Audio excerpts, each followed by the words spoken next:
everyone. Welcome back to the Global English Podcast, where we learn, grow, and explore new ideas together. I'm your host, Lisa, and today, we're diving into a topic that I'm sure many of you can relate to: overthinking. You know, those moments when your mind just won't stop spinning, replaying every situation and imagining every possible outcome. To help us explore this topic, we have a very special guest today, John, a psychologist and mindfulness expert. Welcome to the podcast, John. Hi, Lisa. Thanks for having me. Overthinking is such a common challenge. I'm excited to share some practical tips and insights to help our listeners break free from it. That sounds fantastic. Thank you, John. So, everyone, stay tuned. You're going to learn why we overthink and how to overcome it. Let's get started.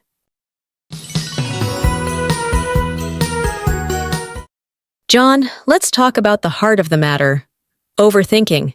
It's something so many people struggle with, yet it feels impossible to stop sometimes. Where do we even begin? Great question, Lisa. The first step is simple but powerful. Recognize when you're overthinking. Pay attention to the times when your mind tends to spiral.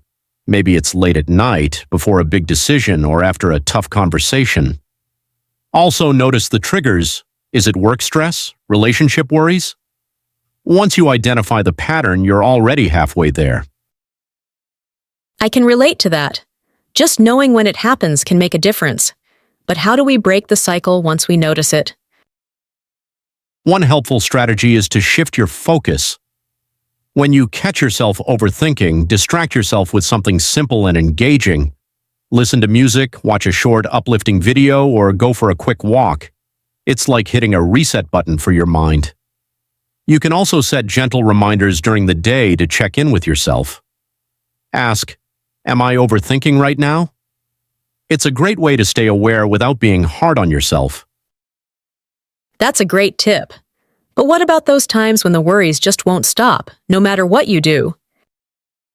That's when you try to postpone your worries. I know it sounds strange, but it works. Set aside 10 to 15 minutes a day as worry time. During this time, write down everything on your mind and even try solving some of the problems. But once that time is up, let it go and remind yourself you'll revisit it tomorrow if needed. Writing things down helps you see them more clearly and stops them from taking over your entire day. That's such a clever way to take control of your worries instead of letting them control you. Exactly. Another strategy is attention shifting. Picture your thoughts as channels on a TV. If you're stuck on the negative channel, imagine grabbing the remote and switching to a better one. Ask yourself, what's one thing I'm grateful for right now? Or what's something I can control in this moment? It's a simple mental trick that can completely change your mindset. I love that. It makes the idea of shifting thoughts so much easier to understand. It does. And if that doesn't work, try grounding yourself in the present moment. One great method is the 5-4-3-2-1 technique. Look around and name. First, look around and name 5 things you can see. For example, trees, a desk in your environment. Second, touch 4 things that you can feel. For example, the feeling of your shirt on your skin. Third, listen for 3 sounds. For example, the sound of cars outside. Fourth, smell 2 scents. For example, the smell of coffee. The last, identify 1 thing you can taste. For example, a piece of candy you're eating. The goal of this exercise is to help you focus on what's happening around you in the present moment. Pull your thoughts out of a state of worry or overthinking. That sounds so calming. I can see how it would help in the middle of a stressful moment. It really does. Another tip is to turn abstract worries into concrete actions. For example, instead of thinking, why am I not as happy as other people? Ask, what's one small thing I can do today to feel happier? Or instead of worrying, why am I so far behind in life? Ask, what's one step I can take toward my goal right now? Turning vague thoughts into specific actions helps you feel in control. That's such a good point. Abstract worries often feel so overwhelming, but when you turn them into something practical, they're easier to handle. Exactly. And it's also important to focus on your values. Ask yourself, what matters most to me right now? Maybe it's spending quality time with loved ones, staying healthy, or working toward financial stability. Letting your values guide your actions keeps you grounded and helps you let go of unimportant worries. That's such a great reminder to focus on what truly matters. But sometimes, don't we just need a break from overthinking altogether? Absolutely. That's where healthy distractions come in. Do something you genuinely enjoy, like cooking, painting, exercising, or even playing a game. Just make sure it's something meaningful that brings joy or purpose to your life, not something you're using to avoid your feelings entirely. That's such a balanced way to think about distractions. They can help, but they shouldn't become an escape. Exactly. When you combine these strategies, recognizing overthinking, focusing on the present, taking concrete actions, and aligning with your values, you can slowly break free from the cycle of overthinking and live a more peaceful, intentional life.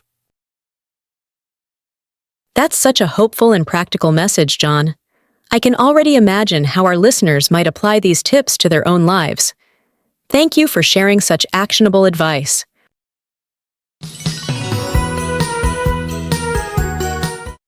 All right, John, let's take a quick break with a fun fact. Did you know that the human brain produces around 70,000 thoughts every single day? Wow, that's fascinating. No wonder our minds can feel so noisy and chaotic at times. Exactly. And here's what's even more surprising. Studies show that the majority of those thoughts are repetitive. In fact, a lot of them are either worries about the future or regrets about the past. That's why overthinking feels so exhausting. It's like replaying the same mental movie over and over. That's so true, Lisa. Our brains are incredible, but without guidance, they can easily get stuck in loops. The good news is we can train our minds to break free from that cycle. Absolutely. By practicing techniques like mindfulness, grounding, or shifting our attention, we can stop dwelling on those repetitive thoughts and focus on what really matters in the moment. Exactly. When we shift from autopilot thinking to being intentional with our thoughts, we free up so much mental energy for creativity, problem solving, and simply enjoying life. It's amazing what a little awareness can do.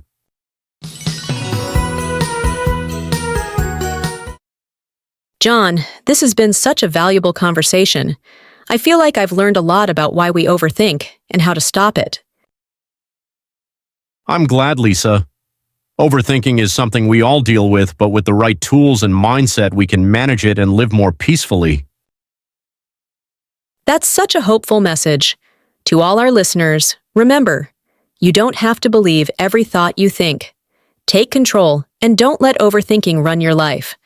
Thank you so much for joining us, John. Thank you, Lisa. It's been a pleasure. All right, everyone. Let's dive into some key vocabulary that will help us better understand today's topic. How do we stop overthinking? These words and phrases are not only useful for this discussion, but also great tools for everyday conversations. Let's get started.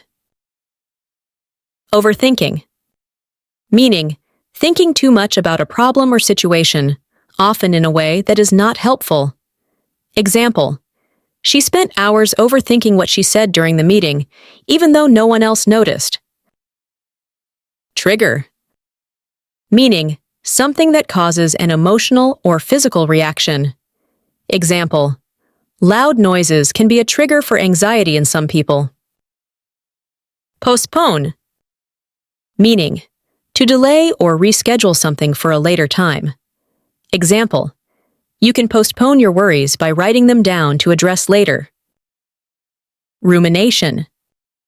Meaning, repeatedly thinking about something, often in a negative or unproductive way. Example: rumination about past mistakes can prevent you from moving forward. Grounding. Meaning, a technique to bring focus to the present moment and reduce stress. Example: when I feel overwhelmed, I use grounding exercises like the 5-4-3-2-1 method. Concrete actions, meaning specific steps or tasks you can take to solve a problem or achieve a goal. Example: instead of worrying about my workload, I wrote down concrete actions to complete one task at a time. Mindfulness, meaning the practice of being fully present and aware of your surroundings or feelings without judgment. Example: practicing mindfulness has helped me stay calm during stressful situations.